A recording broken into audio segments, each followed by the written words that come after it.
పూజా arrest కు రంగం సిద్ధం. వివాదాస్పద మాజీ ట్రైనీ ఐఏఎస్ పూజా కేట్కర్ అరెస్ట్ కు రంగం సిద్ధమైంది.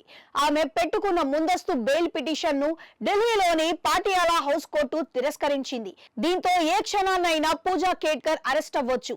యూనియన్ పబ్లిక్ సర్వీస్ కమిషన్ పరీక్షల్లో ఉత్తీర్ణత సాధించేందుకు అవకతవకలకు పాల్పడారనేది పూజాపై ఆరోపణ. పూజా సమర్పించిన బోగస్ సర్టిఫికేట్ పై చర్యలు తీసుకున్న కమిషన్ ఆమె ట్రైనీ ఐఏఎస్ పోస్టును ఉపసంహరించుకుంది. అంతేకాదు భవిష్యత్తులో ఆమె యూపీఎస్సీ నిర్వహించే ఏ రకమైన పరీక్షలకు హాజరు కాకుండా నిషేధించింది.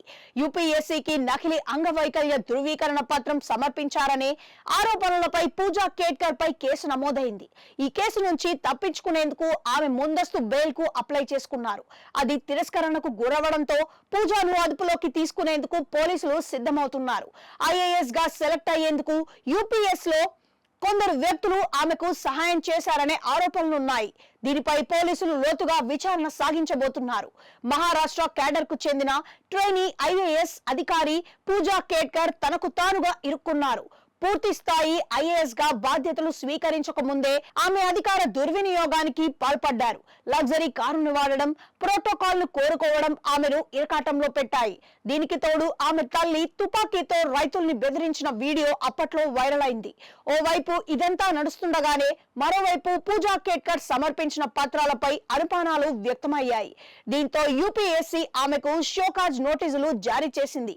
ఆ తర్వాత ఆమె ఐఏఎస్ పోస్టింగ్ కు రద్దు చేసింది. ఆ తర్వాత కేసు పెట్టింది. మరోవైపు పూజా కేట్కర్ కేసుతో వికలాంగుల హక్కుల చట్టంలో మార్పు చేర్పులు చేసేందుకు కేంద్రం సిద్ధమైంది.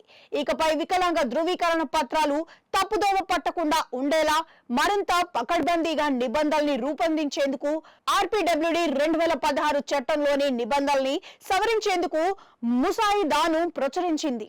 దీనికి సంబంధించి త్వరలోనే కొత్త మార్గదర్శకులు అమల్లోకి రాబోతున్నాయి.